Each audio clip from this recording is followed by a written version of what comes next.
가장 궁금한 건 이 싸움판에 황교안은 도대체 왜 끼어들고 있는가가 가장 궁금한 부분이지 않은가 싶어요. 왜냐하면 요즘에 호까지 붙었다라고도 하잖아요. 부정 황교안이라고. 아. 계속 부정 얘기하다가 이번에는 심지어 당내 경선까지도 부정 얘기를 하더라고요. 이건 도대체 뭔 의도가 있는 걸까요? 자기 공간이 네. 없는 거죠. 그러니까 이 국민의힘이라는 공간에 애초에 자기 공간이 없기 때문에 없다는 거를 예정하는 것이고, 이제 소위 말하는 아스팔트 보수라는 이 그룹은 체계적으로 어쨌든 간에 국민의힘 밖으로 좀 밀려나는 그런 구도가 있지 않겠습니까? 네. 이게 아무래도 대선을 치러야 되는 국면이 됐기 때문에. 근데 저는 뭐 아스팔트 보수가 완전히 앞서도 좀 말씀드렸습니다만은 완전히 국민의힘하고 완전히 절연하고 국민의힘이 중도 보수로 새로 태어나고 이럴 수 없을 거라고 봐요. 기틀은 여전히 국민의힘하고 연결되어 있는 겁니다. 다만 대선을 치러야 되기 때문에 대권 주자들이 이런저런 액션을 취하고 이런저런 발언을 하는 것뿐이지 연결이 돼 있는 거지만, 어쨌든 황교안이라는 이 플레이어는 지금 국민의힘 뭐 경선에 참여하거나 국민의힘 내에서 무슨 뭐 당직을 뭐 추구하거나 이럴 수가 없는 거잖아요. 그러기 위한 기반과 기틀이 이제 없기 때문에.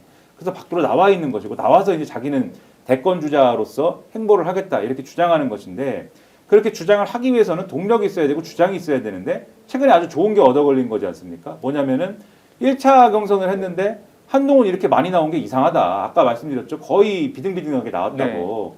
이 안철수, 홍준표, 한동훈 이렇게 거의 비등비등하게 나왔는데, 자기들이 쭉 보니까 한동훈이 갑자기 뭐 표가 이렇게 표를 많이 얻고 갑자기 올라가는 게 부정선거인 것 같다. 그래 국민의힘 경선도 부정선거다. 그러니까 모든 걸 부정선거로 보니까 네, 이런 시각으로 이제 보는 사람들이 생긴 거잖아요. 좋은 공간이 또 열린 거죠. 그래서 방금 말씀하셨듯이 뭐 부정황교안이다 이렇게 말씀하셨지만은 결국은 아스팔트 보수가 이제 그런 쪽으로 갈 수밖에 없는 건데, 그러면 만약에 국민의힘이 뭐 여러 가지 노력을 통해서 대선을 잘 치러보고자 하는 그런 마음으로 뭐 중도화도 해볼 것이고 윤석열과 절연도 해볼 것이고 뭐 이런 노력을 하겠지만 대선에 이길 확률이 매우 낮지 않습니까? 네네. 이런저런 노력을 하더라도 제가 볼 때는 그런 일은 없거든요. 대선에 이긴다는 법은 없지 않습니까? 네, 그렇죠. 근데 그렇게 졌을 때 물론 자, 이 배신자들아 너희들이 윤석열을 버려서 진 거야 이렇게 말하는 사람도 있겠지만 반드시 얘기하겠죠. 선거가 이상했다.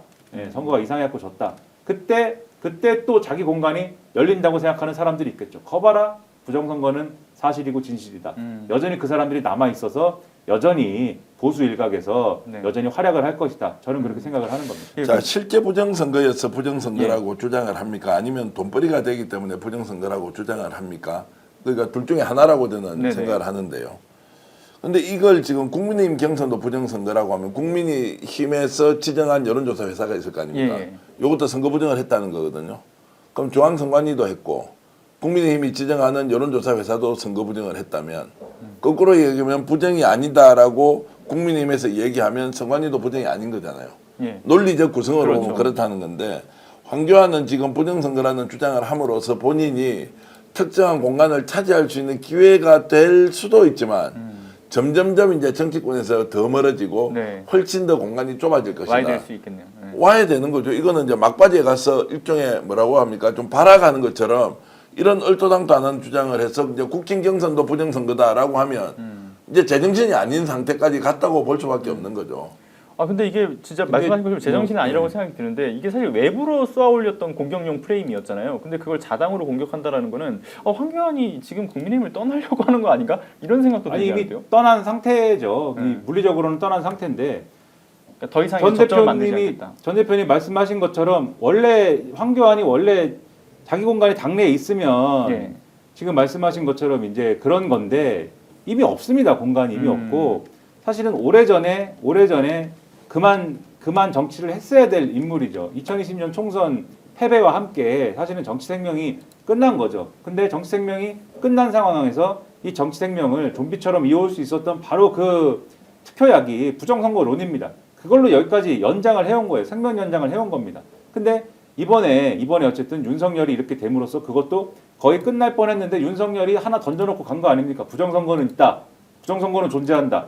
얼마나 고맙습니까? 이것은 황교안 입장에서. 그 주워 가지고 또 하는 거예요. 생명 연장을 또 하는 겁니다.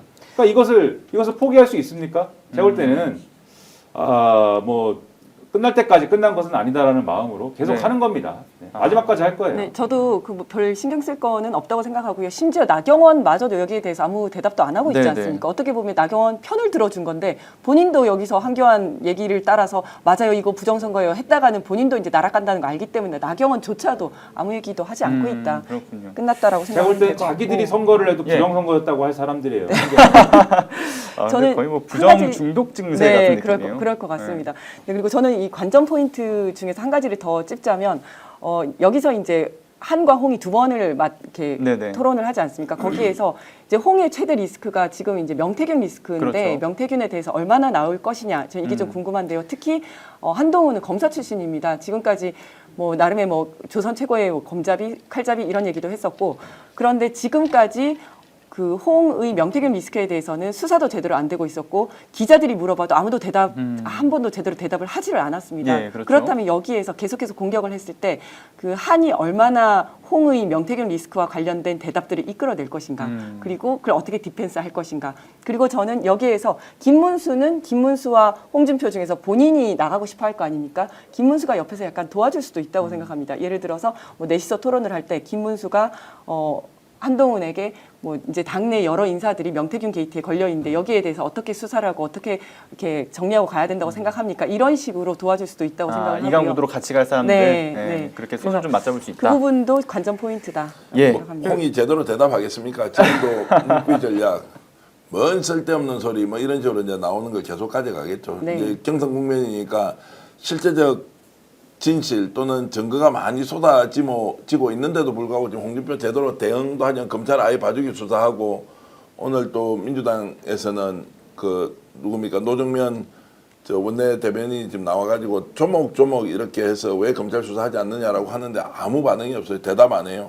아들 지금 전화번호 바꿨죠. 최측근 지금 말레이시아로 출국해버렸죠. 도피시키고 본인은 경선 출마하고 하는데 경선에서 이 문제 나오면 아니 그 뭐 민주당 지금 편드는 거예요라고 하면서 본인이 네. 오히려 거꾸로 역공을 펼치고도 남을 잘합니다. 그래서 실책 진실 밝혀지는 굉장히 어렵다. 그런데 이제 상당수 당원들이 알고 있어요. 홍준표는 걸려 있다. 네. 그렇죠. 돈과 관련된 문제 있다. 그리고 심지어는 당원 명부까지 아예 여론 조작에 사용했다. 그것도 당원의 실명 이 정도까지 가면은 아마도 표심에는 상당히 네네. 반향이 클 것이다 이렇게 저는 봅니다. 근데 이제 국민의힘의 경우에는 지금 예. 말씀하신 것처럼 명태균 이슈가 이제 쟁점화가 될 수도 있는데, 근데 이 당원들의 입장에서는 당원들은 이제 뭐 현역 의원과 당협위원장들의 영향도 많이 받지 않습니까?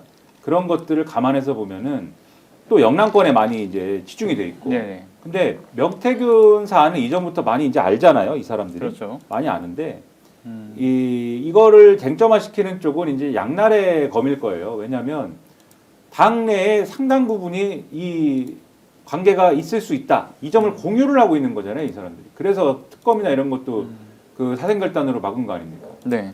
명태균의 미음자하고도 관계가 없다고 스스로는 주장하는 한동훈 대표도 자기가 대표하던 시절에 명태균 특검 뭐 받을 만도 한데, 그리고 자기가 대권주자 입내하고 이제 나온 그때도 나는 명태균하고 상관이 없으니까 명태균 이슈에 대해서는 명태균 특검은 받자 이렇게 주장할 만도 한데 안 받았잖아요. 네. 마지막까지 안 받았잖아요. 그렇죠. 그건 왜 그런 것이냐?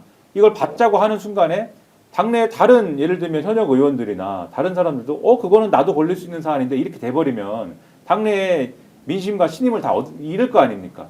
그 나한테 칼이 들어올 수 있는 건데 그거 왜 받자고 하느냐 이럴 거 아닙니까? 그래서 사실은 저는 이게 본선에서 민주당이 이제 이렇게 지적하거나 민주당이 공격을 하면 이거는 모르겠는데 당내 경선에서는 또 이게 쟁점화를 시킨다는 거는 거의 극약 처방을 하는 걸 거다. 오히려 안 될 가능성이 있다. 그런 생각이 들어서 네. 마지막까지 아마 쟁점화를 안 하려고 할 네네. 가능성도 있겠다. 저는 그런 생각 좀 듭니다. 또 하나는 뭐 시간이 워낙 짧기 때문에 후보 결정까지 예. 이제 본선에 가면 이제 이 문제가 홍이 만약 후보가 됐다면 매우 심각하게 나올 거예요. 네네네. 그러나 지금 이제 예선 과정에서는 시간도 짧기 때문에 후보 결정할 때는 쟁점이 될 가능성은 없지만 어쨌든 대답할 것도 대충 정해져 있다. 끝까지 모르쇠로 일관한다 이렇게 저는 네. 봅니다.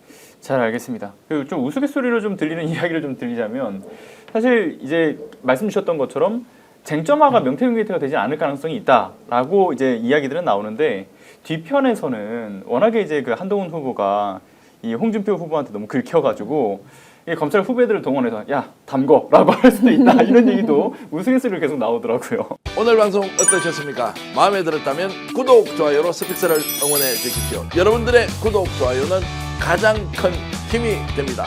스픽스 구독, 좋아요.